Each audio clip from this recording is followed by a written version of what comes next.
Magicians, I'm Alvin, and today I'll be taking you through a lap around Circuit Zolder with this week's SIMAGIC FIA F4 challenge. For this lap, I'm using the SIMAGIC Alpha wheelbase alongside with the GT Neo steering wheel and the P1000 pedals with both hydraulic upgrades and the PHBR haptic motors. Coming into turn 1, you want to start braking just before the banner and start turning in gradually as you immediately start to trail off the brakes into the apex. Aim for the middle of the turn 1 apex curb and start to power the car out of the corner and let it run wide to the exit curb. But careful not to drop over half a car width on the curb as it will unsettle the car. Bring the car back onto the left and prepare for turn 2. For turn 2, there are no clear reference point, but ideally you want to start braking and turning in earlier than expected. And be very gentle on the brakes and steering. Bring the car smoothly towards the apex, get close to the curb, but don't ride on it for better exit efficiency.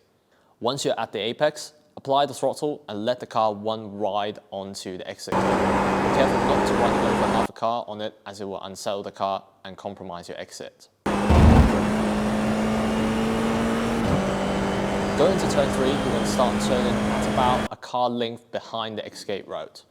And brake after you start to turn in. Be gentle on the brakes to not overload the front axle and take as much apex curb as you can without going on the sausage curbs on the inside.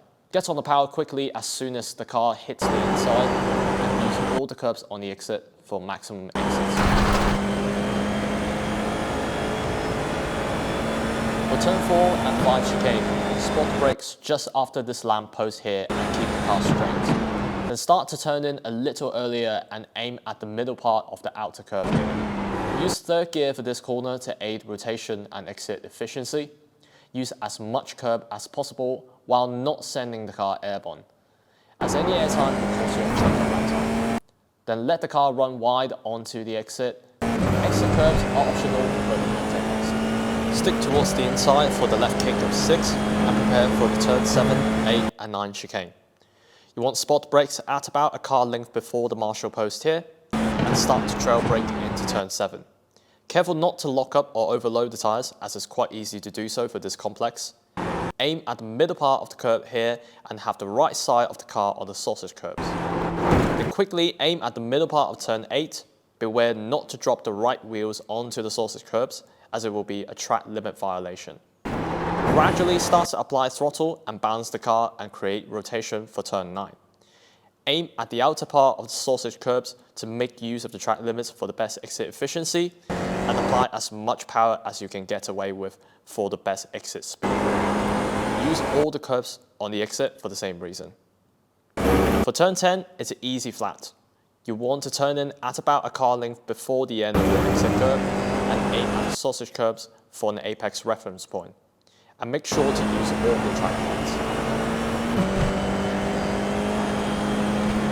Brake just after the 100 board for turn 11 hairpin.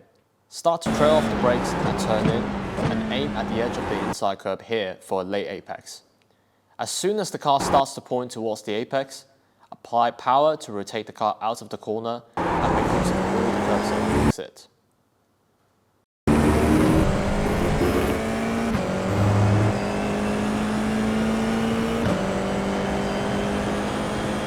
For the final chicane of turn 14 and 15, spot the brakes just before the banner and turn in relatively late for the first apex.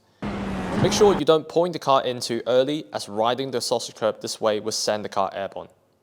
You can take a small amount of sausage but not all of it. Then quickly apply power to rotate the car for the turn 15 apex. Make use of the apex curb to straighten up the corner as much as possible for exit speed. Run the car all the way to the outside.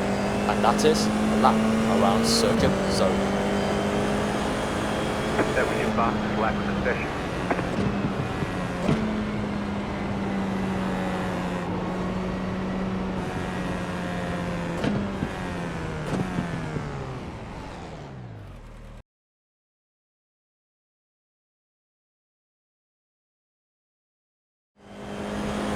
Just the second fastest lap of the session.